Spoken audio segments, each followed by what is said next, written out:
think they're ready for this. You know what time it is? It's about that time of the week to showcase what you got, the talent that we have. It's a whole lot. You can sing, you can dance, you can rap, you can write. It doesn't matter. You know what time it is? Put your hands in the sky and wave them side to side. Every foot alive. It's Talented Thursday with Kimberly Eichelle. Let's go.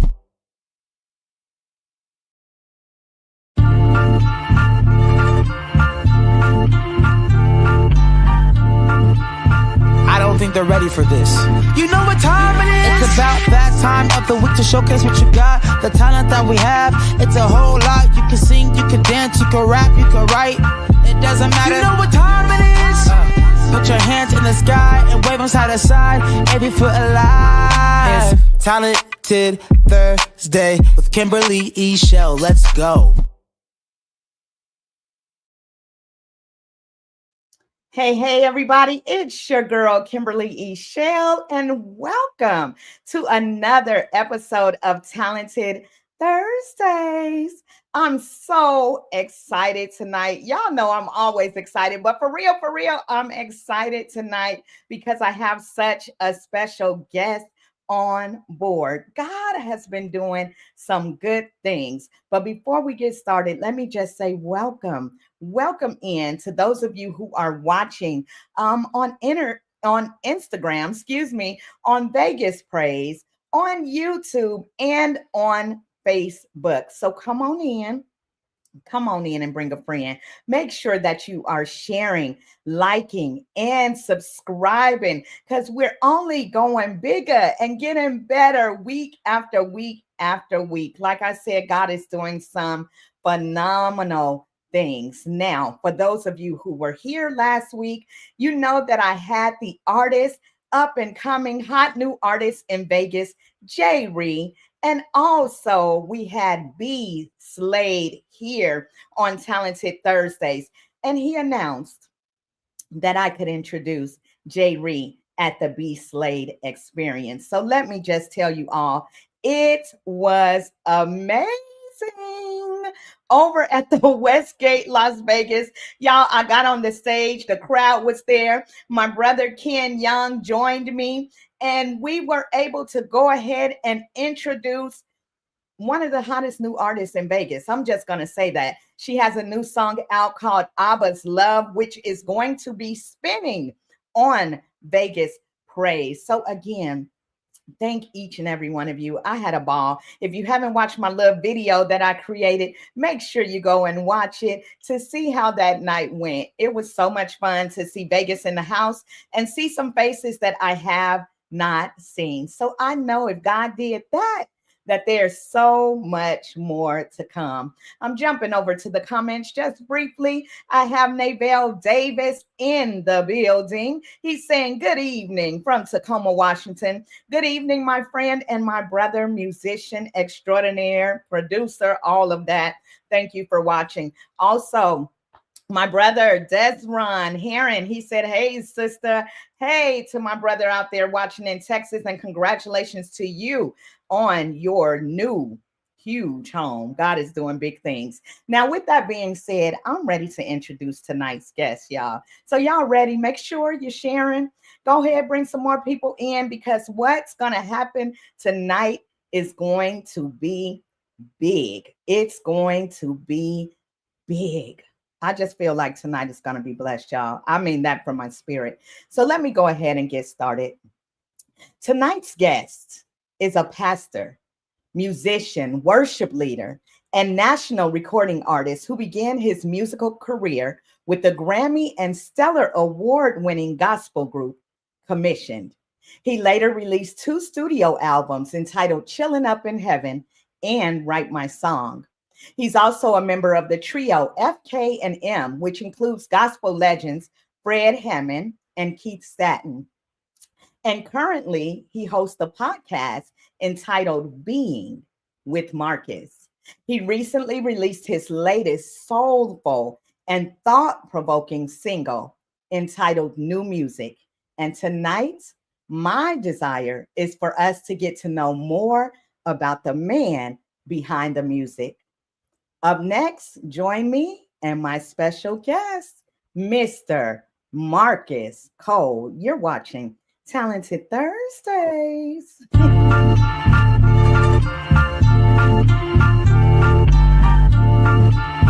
I don't think they're ready for this.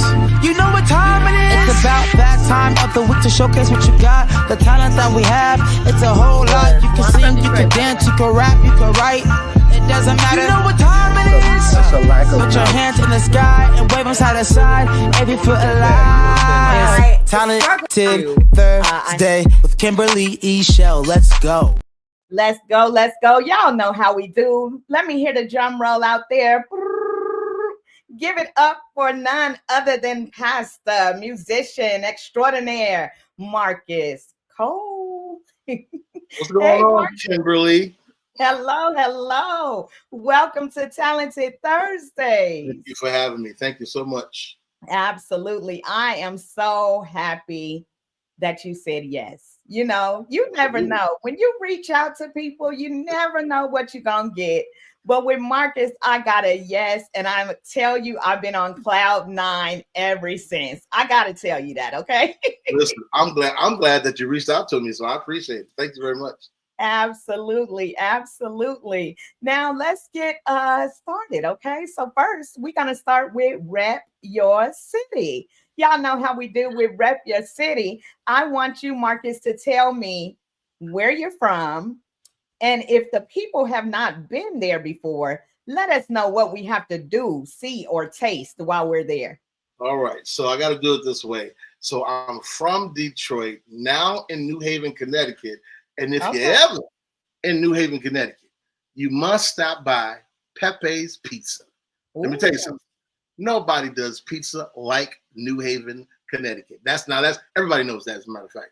I didn't know until I moved here, but Pepe's Pizza, and then they don't sponsor me. They should, but Pepe's Pizza is phenomenal. So you got to try it. All right. If I make my way out to New Haven, I gotta have Pepe's because you know the fight is Chicago style or Detroit style. But now you saying New Haven got the pizza. Listen, I mean, if I'm not mistaken, New Haven is on the books as like the pizza capital. Really? Yeah, honestly, no joke. You dropping stuff already? I had no clue. New Yorkers know. Somebody says, sorry, Chicago. Even New Yorkers know to come to New Haven, Connecticut because we got a few places. Pepe's is one, and the other one is Bar Pizza, and there's a few others like really, really good. Yeah. Wow. Well, you go ahead and get that sponsorship from Pepe's, okay? I know. They need you, okay? Holla at them.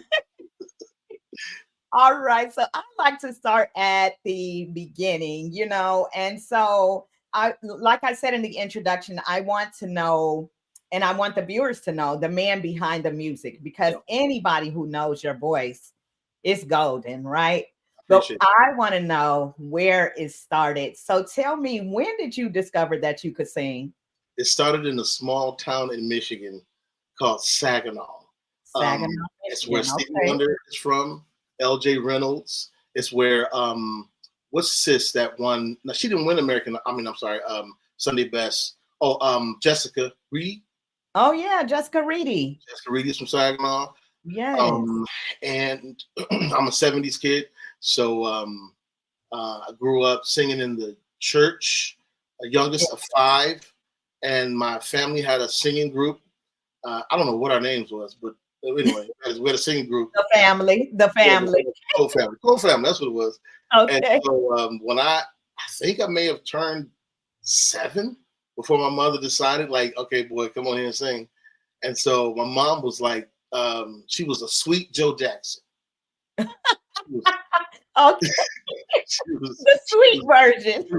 She was between Joe Jackson and Maddie Moss. Oh my. Yeah, so she got us right. And so I started singing, you know, when I started singing, people were like, wow, you know, there's a thing. And I didn't know that I had anything until obviously maybe early teens, right? So 12, 13, I was singing all around Saginaw for like $3 and a piece of cake. You know how it went. Come on. Yeah, that's how they do you. And that's when you just kind of fall in love, you know, because you know, my older brother Frank taught me. He was the first to play drums. Taught me how to play drums. Mm. He was the first to play guitar. Taught me how to play guitar. And then I Okay. kind of picked up keys on my own. So there was always something that kept us involved in service.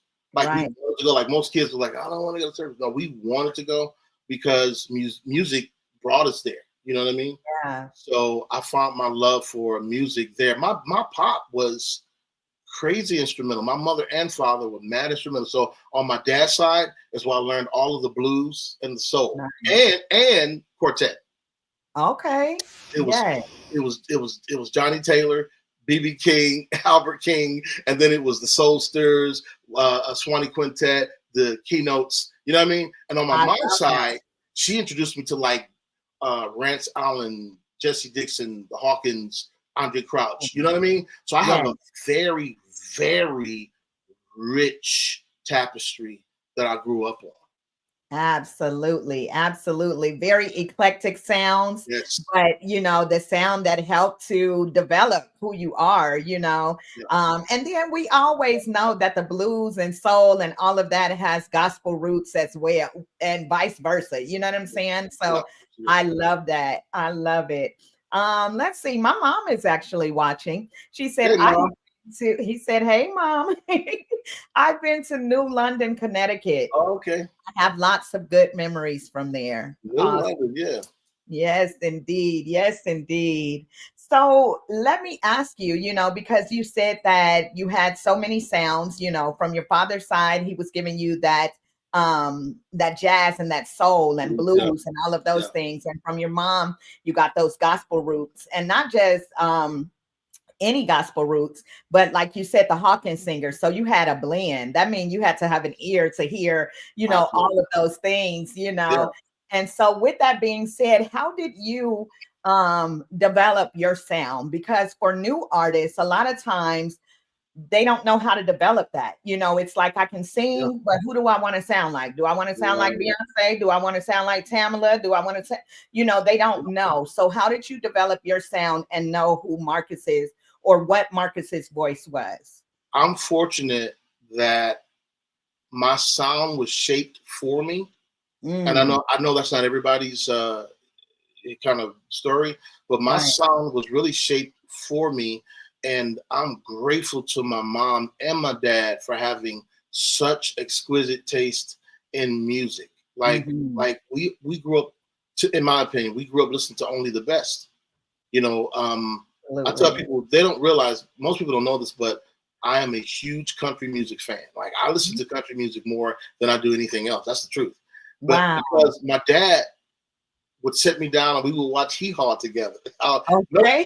you too young for that. You too young for I'm a okay. 70s baby too. I got you.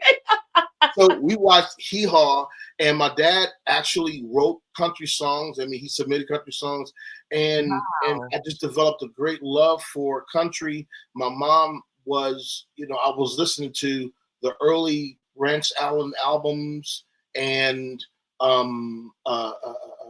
Love Alive and all that kind of stuff with the Hawkins. So they tuned our ear, to be quite honest, in terms Yeah. of what I would grow to love. My father would literally sit me down intentionally, and we would go through the albums, and he would point out that's Sam Cooke, that's J.J. Mhm. Farley, that's this, and he would have me listen to the songs. But understand something.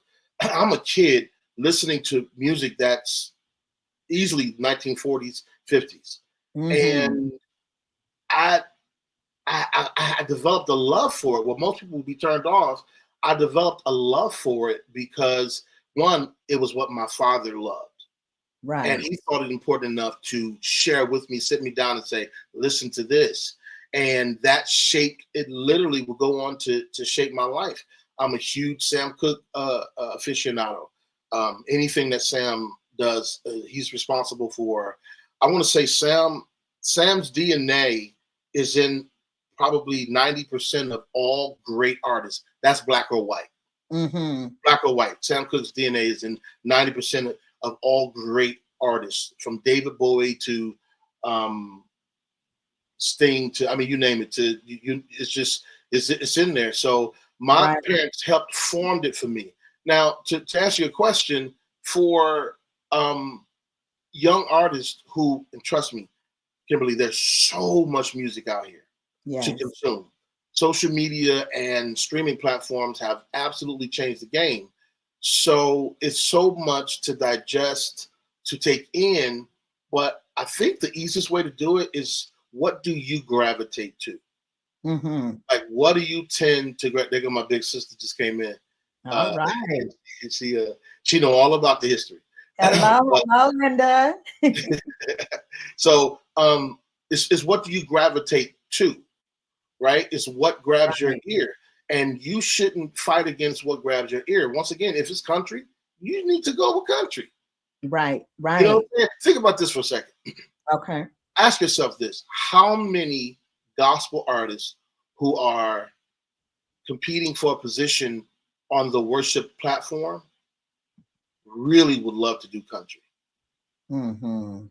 Honestly, would really love to I would really love to do country, or I would really love to do opera. I don't know, whatever.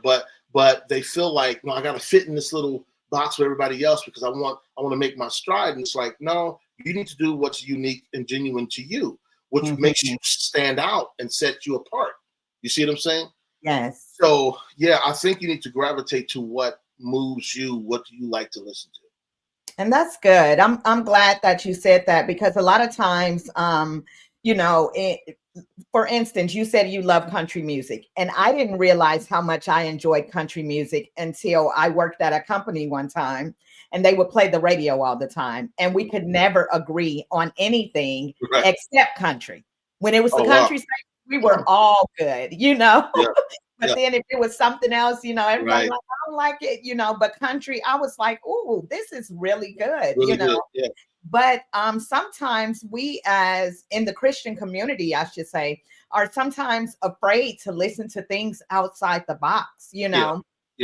So I think, like you said, you should sing what you're pulled towards or gravitate to, because I believe that God gave music for everybody, and you don't know how you can be used truly without doing what he's really called you to, You said something earlier when we were chatting, and you said that everything that you need, that God has called you to, he's already put in your toolbox. Like it's already inside of you, but if we never research or like you said, stay in just a box, we'll never know or become who we're supposed to be. So that was really good. And see, the thing is, Kimberly, is that there's so much mimicking and homogenization. I call it homogenization of music, which means that it's all the same in gospel. I totally agree. Yes. You would hear 10 people get up, and pretty much all of them would sound the same, would take the same approach. And I always try to encourage singers, young folk especially, is dare to be unique. Go ahead and be unique. Have that sound or whatever, that approach, that delivery, be unique in it. And the beauty of music is that it reaches us on deep levels, right? And so when we listen to music, it's not about, is God pleased with it? I mean, I think we have a pretty good idea of the things that rub you wrong, right? Certain things I don't listen to because I don't want to. Exactly. But to not be afraid to listen to the different artists and kind of get a sense of, oh, this is pretty cool. I like to do this. My kids, now that they're older, they turn me on to a lot of great music. They send me stuff all the time now. Turn me on to all of my kids are musicians. My son is right there. Well, you're from Indianapolis, right? I'm from Gary originally. Yeah, okay, Gary. So my son is in Indianapolis. He's a R&B singer. And so, but they send me music right now. And, it's like, that's the beauty of music, is that we can reach young folk can reach up to us, right? And we can still relate. So, yeah. Yes, indeed. Another thing that you talked about was how saturated platforms or streaming has made music. There were times growing up, like we said at the beginning, you were a part of commission. And so I knew that album from top to bottom. period, because we played it over and over and over. Our music, we heard over and over. And so with that being said, there are so many things that our ears can listen to today, and things are dropping all the time. It used to be a little time between music dropping, but now it's like every week, new artists or new, music. And it's a lot too. Yeah, but it's kind of scary because, Spotify releases 150,000 singles a day. Oh my goodness. I'm gonna say that again. 150,000 singles a day. Wow. That's alarming. That because the chances are most of that music is not even going to be noticed, because it's not enough that it's on streaming platform DSPs. You have to create awareness that it's there.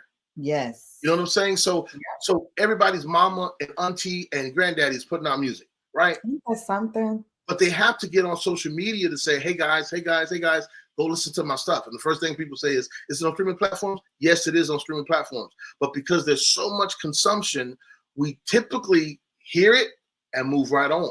Yes. Or you got to go nuts on social media just to get in front of people and say, hey, listen to, like I experienced something with new music, the single that I just put out. And I purposely put it only on Patreon because I have an issue with streaming. I have a real issue with streaming. And it's real simple, right? So think about this. I pay Tidal, because that's the streaming platform that I use to listen to music. Right. As much as I want to, as many times as I want to, the whole thing, right?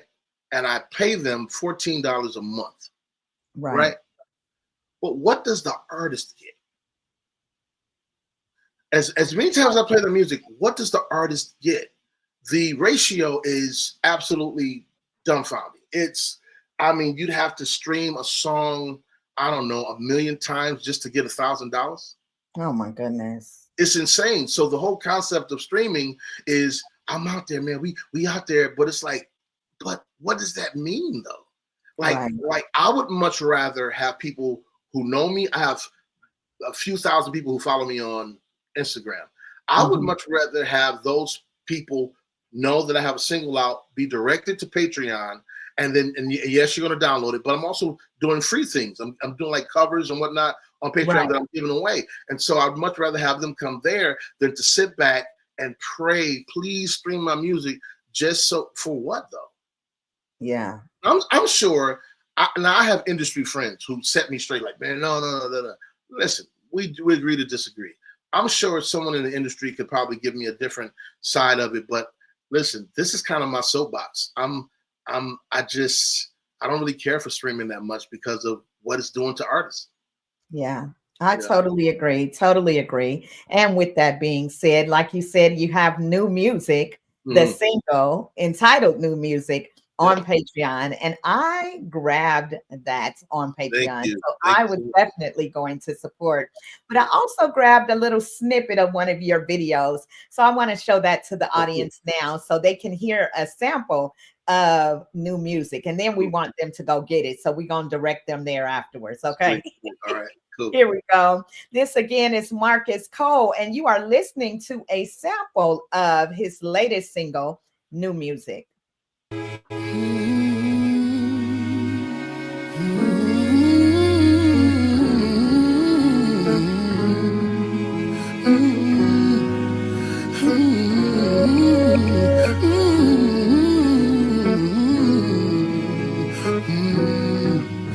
They say, where is the new music? Brother, do you still do music? If you only know me by my biggest hit, then that explains why you haven't met me yet. Needless to say that it's been overstated, 'cause I've heard it all before that I am underrated. Now what does that do for my motivation? I love this music, but it's gotten so complicated. They just want new music. They just want new music. They just want new music. But I've got nothing to prove. Music is love and truth. So play this new music. I try to put pen to paper. Yes, Nice. indeed. Woo! Y'all give it up out there for Marcus. Thank you. That Thank voice is amazing, and I am loving that single. Like your sister Linda said, it's fire. She you. said 100. Yes, Yeah. indeed. I totally agree. New music. You are singing in that song about fans asking for new music. You Yeah. know, when's your new music gonna come? Yeah. When's your new music gonna drop? Yeah. And there is a line in there. First of all, you know, those who don't make music don't know all the things that it entails. I can speak for myself, Yes. working with different producers and trying to get things done and musicians and all. It takes some time to get new music out, especially if you want it to be right. So, Yeah. one of your lyrics, it says, I try to put pen to paper so I can keep speaking truth and power. They say you don't know how long we've waited, but man, I'm trying to make it something I'm proud of. Talk Yeah. to us about that, Marcus. Yeah. That's so crazy because my kids actually helped me with that last line. I But, love that. yeah, it's been, well, listen, this is sobering. It's my solo album, Write My Song, came out in 2006. Wow. It is about to be 20 years.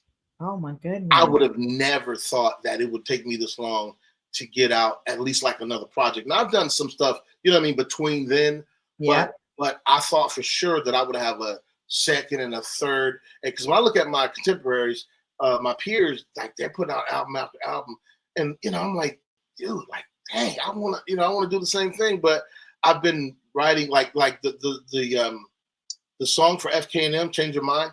I wrote Change Your Mind 15 years ago.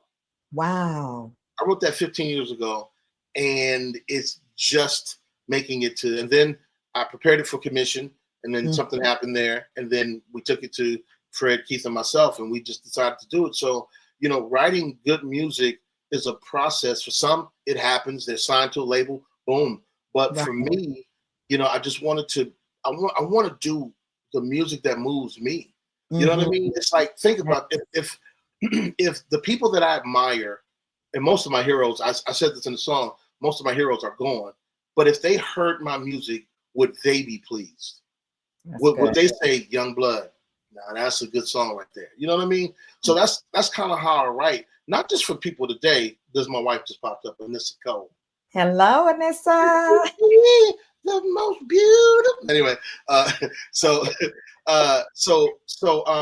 yeah, it's a process. It takes money, it takes planning, and then at the advent of social media came into play. So now you got to find yourself, because let me tell you something. Social media is a young man's game. Come on. It is a young, and I'm not saying that people our age can't do it. It's just that we have to be really committed. We're raising kids and carrying on. You know, we out here paying bills and real bills. Yeah, these kids can be on the phone all day long, posted and carrying on. And for us, it's like we got to really commit to that and say, all right, I'm gonna do this. I'm gonna post once a week, twice a week, or whatever the case might be. Because sometimes just life and you know, we get busy. But I wrote new music 5 years ago, maybe about 5 or 7 years ago, to be honest. And I decided to pull the trigger and just not think about it and say, let me put it up. I'm just gonna put it up. It was already mixed. Let me get it mastered. I'm just gonna put it up. And I had followed up with what I know, which is create several visuals. The one you played is just one of maybe 10. Create several visuals and just bombard people with it. And I've seen a lot of good response. So you start learning what to do. You know what I mean? Yes, indeed. And I'm so glad you just went ahead and bit the bullet, for lack of a better term, you know, and put it out there, because it's such a, like I said, thought-provoking song, but your vocals on it are beautiful, you know. And sometimes we will sit on things because you said you wanted it to be something that you were proud of. Yes. Well, we are proud of it. You know what I'm Thank you saying? very much. It's good music. It's a beautiful song. So for those of you who are listening and watching on different platforms and listening on Vegas Praise Radio, make sure that you pick up new music by Marcus Cole. Thank Now, you in so the much. song, you talked about some of your heroes. Go Mhm. ahead and tell us who some of your musical heroes are, and then also who are some people that people must have on their playlist? Like you need to have this That's person a on your great playlist. question. That's a Okay. great question. So Got it. in the back, you probably can see, probably can't see it, but that's Sam Cooke in the back. So Come on, Sam. I keep Sam in the back. There's Donny Yeah. Hathaway, Stevie Wonder, Mhm. once again, Marvin L. Winans. Yes. Uh, so let me say commissioned before me. The commission before me that I grew up on that just shaped my life. There's no group like them to this day. Till Not, today. not, You are not a absolutely group like them to this day that covers what they did and what they represent. Um, so listen, I listen to Rascal Flatts, mhm. phenomenal group. I listen Life is to a highway. Life is a Highway. Come on, it feels like today. I listen to Shania Twain. Yes. Amazing albums. Like I said, the Hawkins, and I can go on Andre Crouch, who was Yes. way ahead of his time. To I listen to Sting. I listen. I'm gonna be honest with you. For songwriters, Mhm. if you keep upper echelon writers in your ear, then you'll always land among them. That's good stuff. Always listen to great writers. Sting used to be an English teacher. And so when he writes, he paints a picture. That's the beautiful thing about country music, as well, is that country music is one of the only genres that you can talk about Jesus and beer in the same song. Okay. It's totally fine. Literally. Exactly. You can talk about the same song. But I listen to great writers. So, and Stevie Wonder is one who paints the picture. I see you in the stars, rolling the summer stream of imaginings in my head, and I reach up for the part of you that lives in me that only our two hearts can find. But I don't want to born. I mean, it's like, what? And this guy can't see.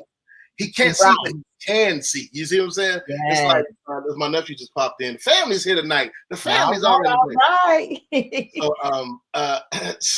Brent Allen, DeAndre. DeAndre, that's my nephew. That's Linda's son. That's Linda's son. Yeah. Oh, awesome. So So mother and son in the building. and listen, let me say this real quick, Kim. You Okay. gotta have Andre and his wife on. Her name is Leah, and they Okay. are a singing duo. They are phenomenal. I love it. It'd be great. Yeah, it'd be great to have them. But anyway, Please contact me, DeAndre. Please, yeah. please. Yeah, so it's like it's so I could go on and on with Johnny Taylor, James Taylor, Mhm. to and like I said, because of my eclectic background, I'm so grateful for it. I turned my kids on to John Mayer about 20 years ago. Like Yeah. when we first came out with Room for Squares, I was playing it around the house, and they were really young, obviously, and they grew up listening to the stuff. So when my son grew up and started playing guitar, his main influence was John Mayer as a guitarist.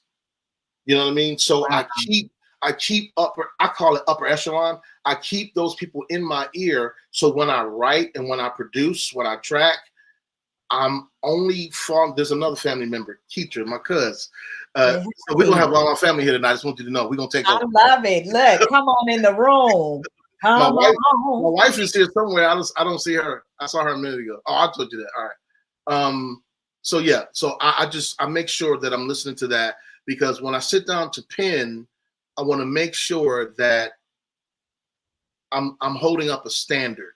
Mm-hmm. So I sometimes agonize over lyrics, right? Right.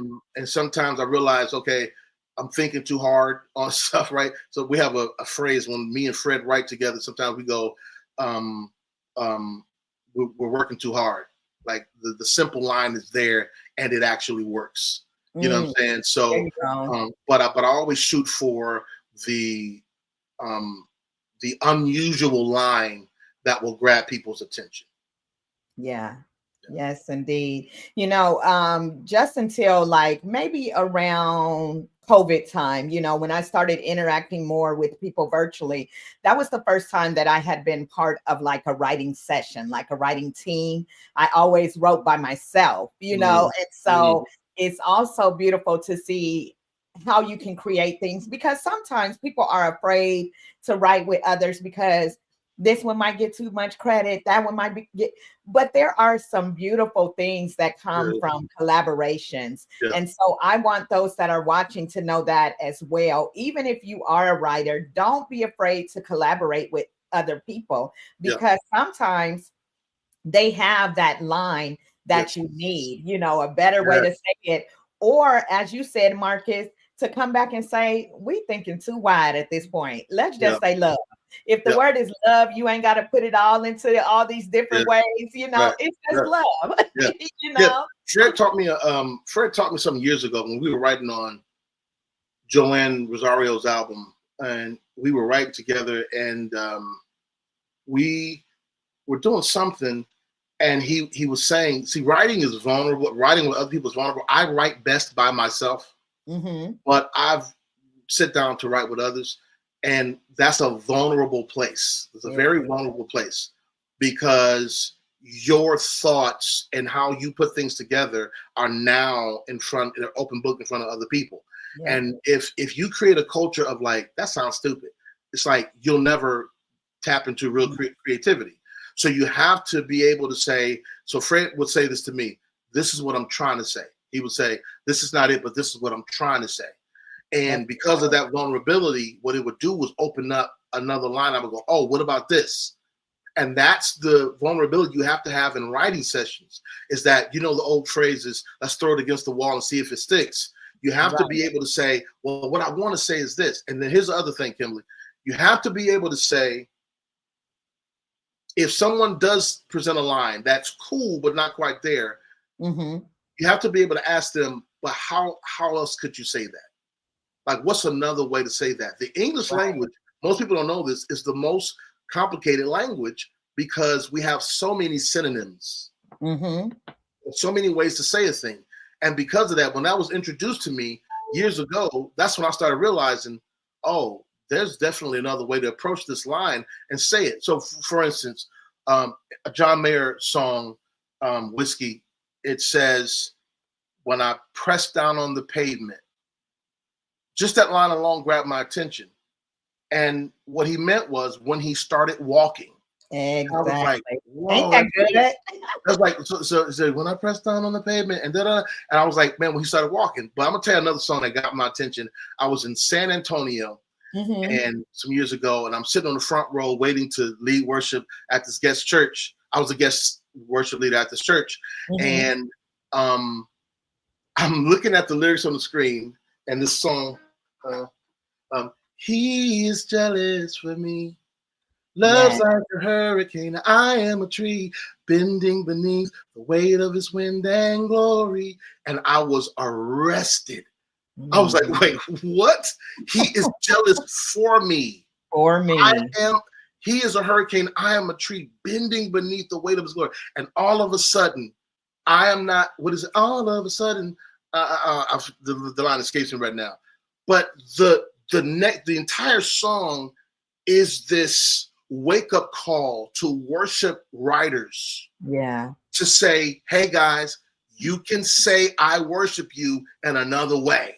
Mm-hmm. Because if everybody's saying I worship you, I worship you, I worship you, Yeah. what's different about your song? What is your offering? What is it that you contribute to Ooh. the tapestry of worship music? And so all of a sudden, someone comes out the blue and says, from the highest of heights to the depths of the sea, Come on. creation, revealing your majesty, indescribable. Are you serious? Yeah. So what happened back in the day was that the black church was known for their umph. We Mm-hmm. Mm-hmm. sang from pain, we sang from joy, we knew how to sing and moan. And then the white church would sing all of the phrases of the hymn. They would sing the stanzas. So there was, watch this, there was more articulation in the hymns and in the songs that the white churches were doing, but there was more feeling in the black churches. Come on. And although we would say the same line over and over again, I need thee, oh, I need thee every hour. I need thee, oh, bless. That oh, bless, let me tell you something. Come on. That oh, bless That's that. used to hit real crazy. Listen, because none of them were trying to impress nobody. That's my favorite hymn. Listen, that absolutely mine too. Yes. And so I even got goosebumps now thinking about it. I'm telling you. I come to thee, and then they would sing it again. And then if we flip it up, we go every of the day I need thee, every hour. I mean, and so we felt it. And so what has happened in the last 30 years, if we have seen a coalescence of the feeling of the black church and the articulation of the white church come together. And so we have Maverick and we have, you know what I'm saying, certain different outlets that kind of give us. Now, we haven't arrived yet.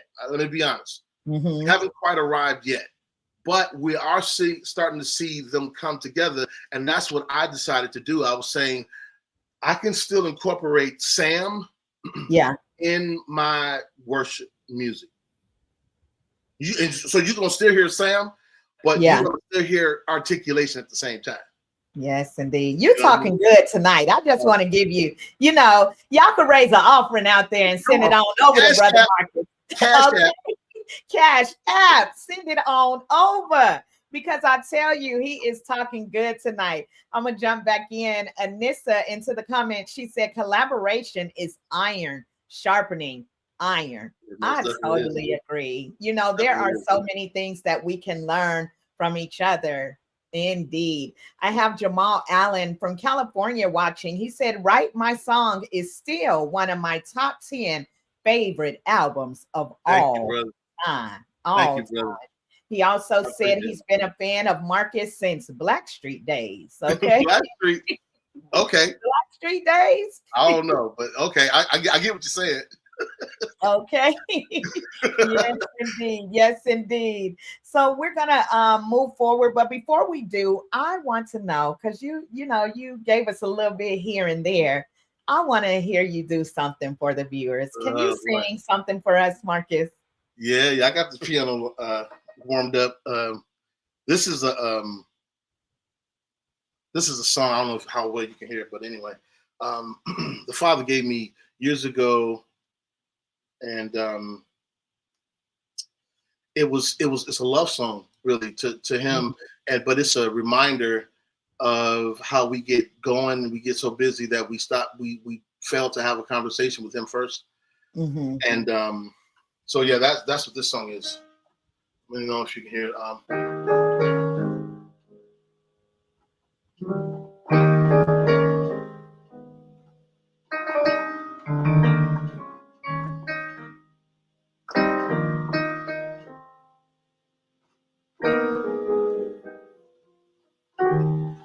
Lord, did I tell you how much I love you? So just in case, let me say I love you more than anything. Lord, did I tell you how much I love you? So, just in case, let me say I love you, Lord, more than anything. Oh, Lord, did I tell you?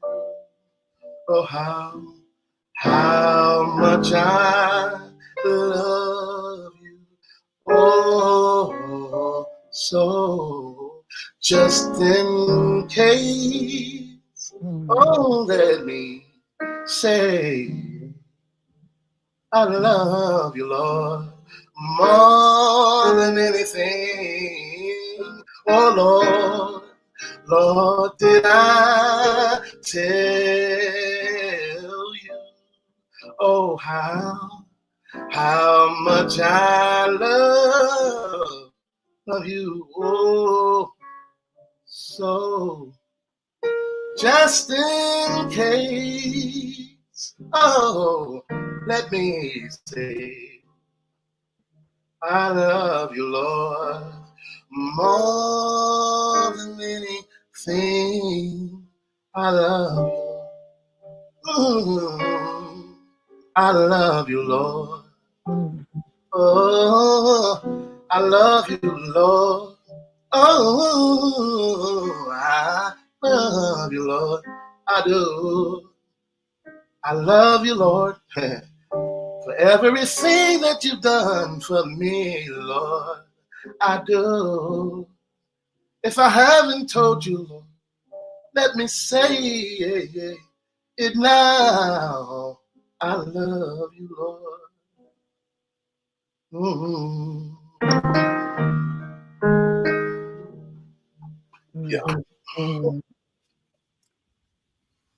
Let's just bask in that for a minute. Let's just tell God how much we love him. Yeah. That is a beautiful song. Thank Beautiful. Beautiful deliverance of the song. Because as an artist, as a singer, you have to sing what you feel. Yes. So you can't fake that. No. You know what I'm saying? Yeah. You singing that and the anointing that's on it is because you really mean what you sing about. Man, yeah.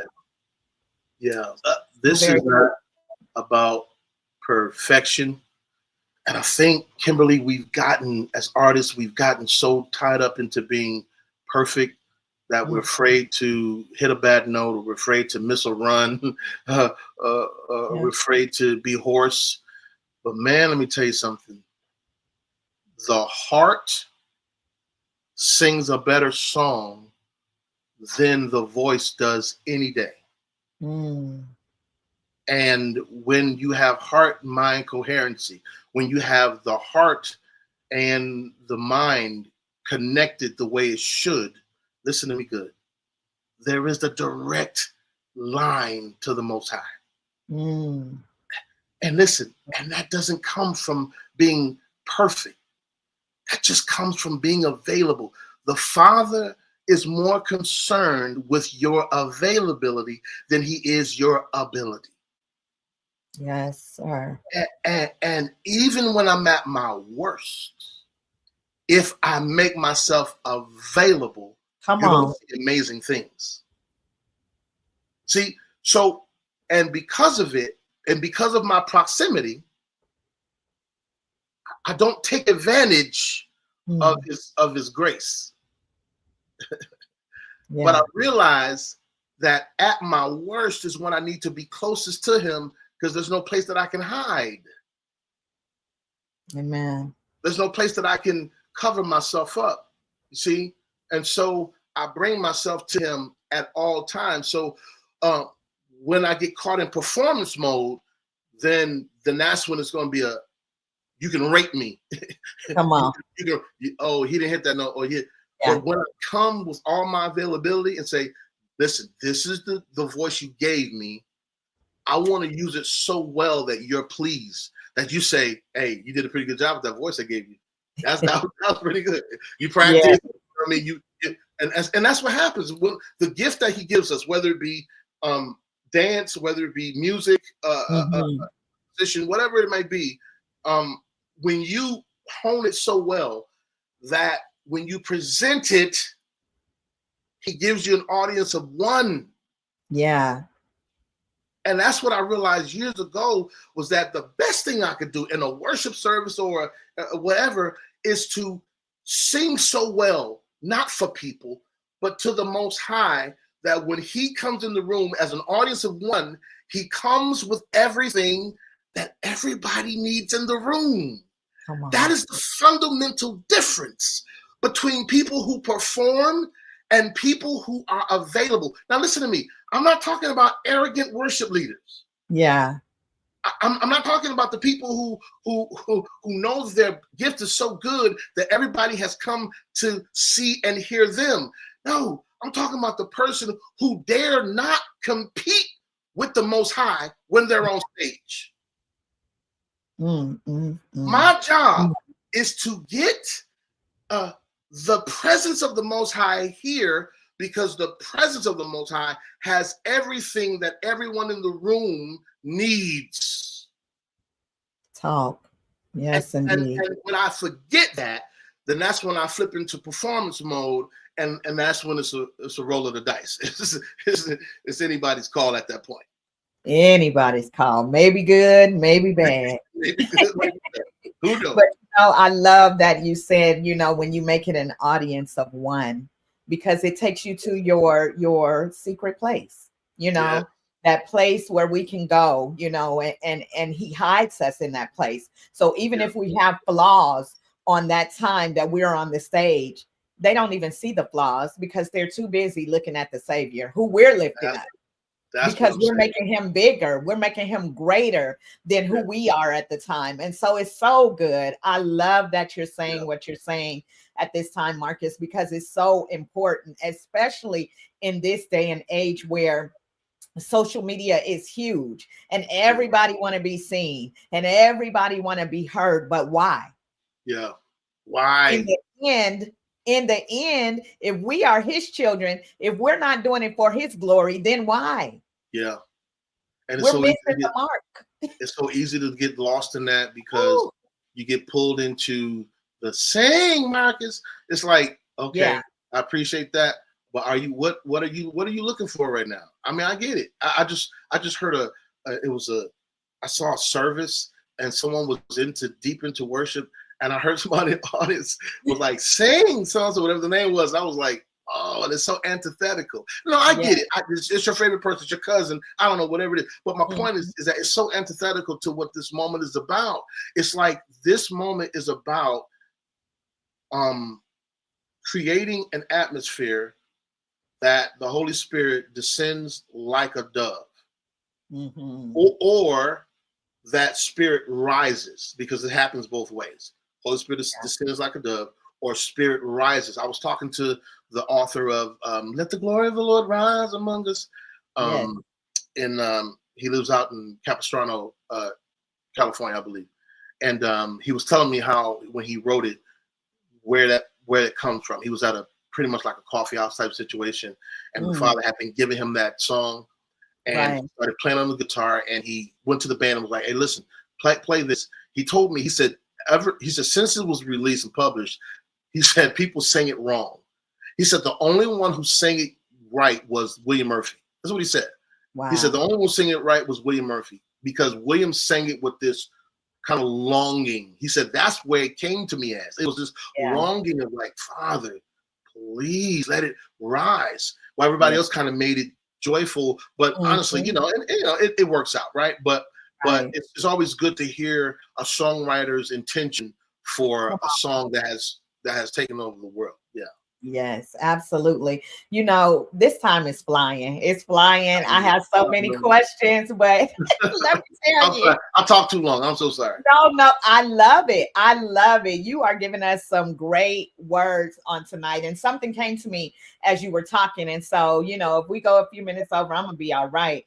Because I want to say this, you were talking about how someone is singing and they say something to the fact of, sing, Kim, sing, Marcus, but we have to know the difference between being in a place where we're having, I think I lost, oh, there you are. Okay. I think we have to be in a place where we have to know the difference between having a shed, where it's all our friends and musicians coming together and having a good time and developing our skills. And like Anissa said, iron sharpening iron versus being in service. Yeah, that's what we need to do. Know the difference between a shed and a service. Okay, during the shed, you can say sing Kim or sing Marcus or, whoever, call your favorite name.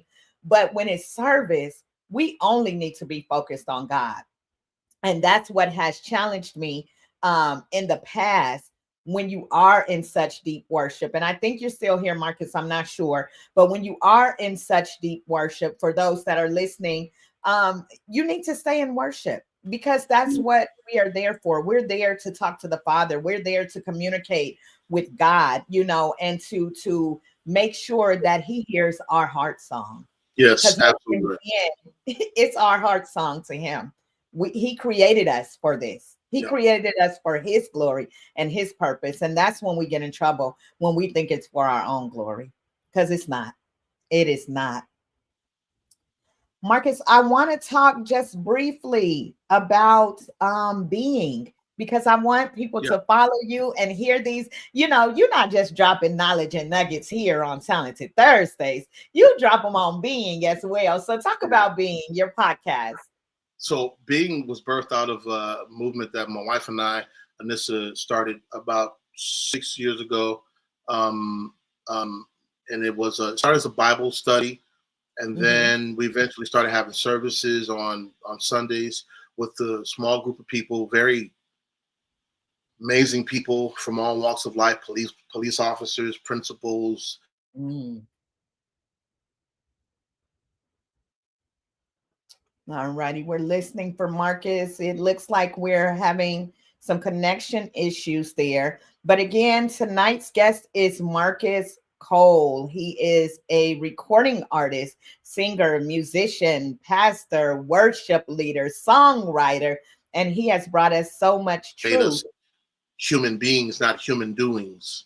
And so sometimes we get caught up in what we do and we lose our identity, but being is a present thing. So when we took a hiatus from being online, I decided to let me go back and do somewhat of a podcast situation and call it. I still share what I would teach, what she and I would Marcus, teach on Sundays. Yeah. I'm sorry. It's like you're going in and Okay. out. We're Am I? losing you somewhere. Is it a connection issue or Yeah, it probably is. okay? I'm looking at. Yeah. It looks like I have all my bars here. Okay.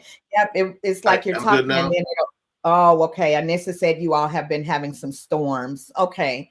Thank you for letting me know. Yeah, you're good now. I Yeah. can hear you clearly and everything now. So Okay. just go back a little bit. You were Okay. talking about being and how it got started.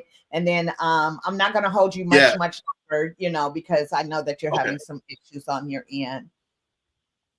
Yeah. So being starts from the ministry, and so I just simply want to take it to the podcast and talk about very shorter version of the teachings that I would do. So that's Mhm. what being is now. So I try to put those out, every 2 weeks or so. I need to do better with kind of the frequency of it, but it's sharing my journey of my awakening, of getting a closer relationship with the Most High, as opposed to Mhm. following organized religion. Yeah. Gotcha.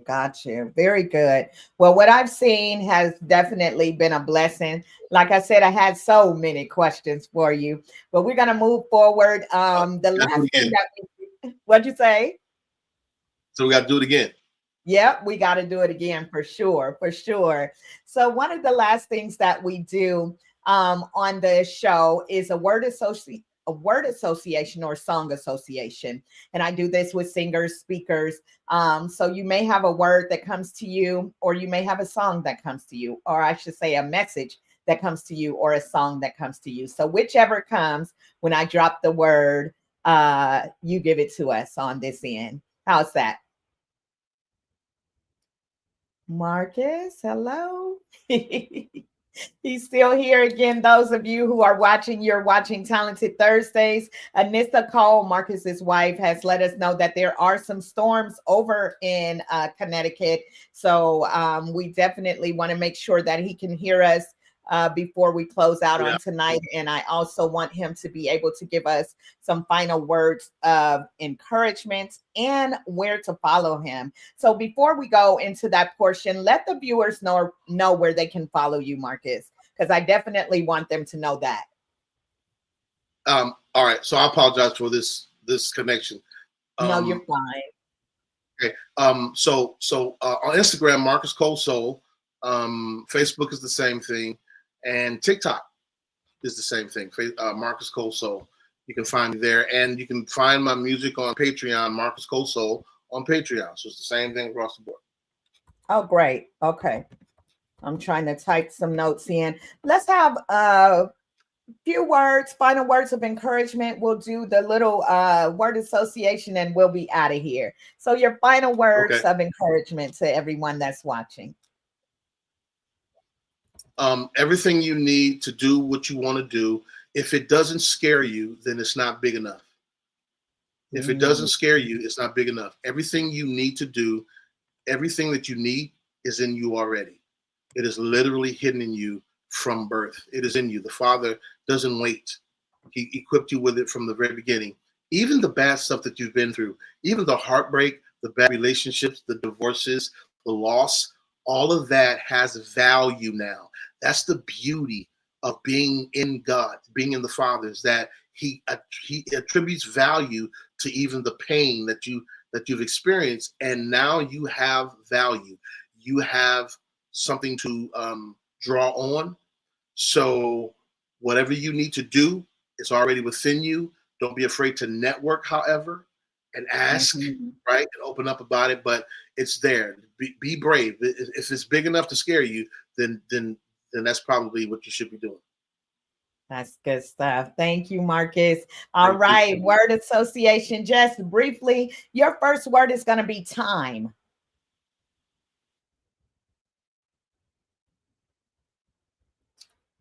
We may not be able to do it on tonight. I'm not sure if he can hear me. We're going to go ahead and get ready to wrap up. Again, they're having storms on that end. Thank you to each of you who are watching Talented Thursdays, whether you're listening on Vegas Praise Radio, watching on Instagram, YouTube, or Facebook. I am grateful for each of you that are here on tonight. Marcus, thank you so much. I don't know if we'll be able to play the game. We'll have to play it next time when you come. I'm keeping these same words because I know these words are for you. So come back anytime. God bless you. And I truly appreciate you for being on Talented Thursdays. Did you have a good time? Thank you. Absolutely. Thank you. Thank you so much. God bless you all. Blessings to your family. Thank you to all of the Cole family that tapped in on tonight, and to all of you that are watching. We'll see you again next week, next Thursday, 7 p.m. Pacific, 10 p.m. Eastern. Until then, we'll see you soon. All right? Bye.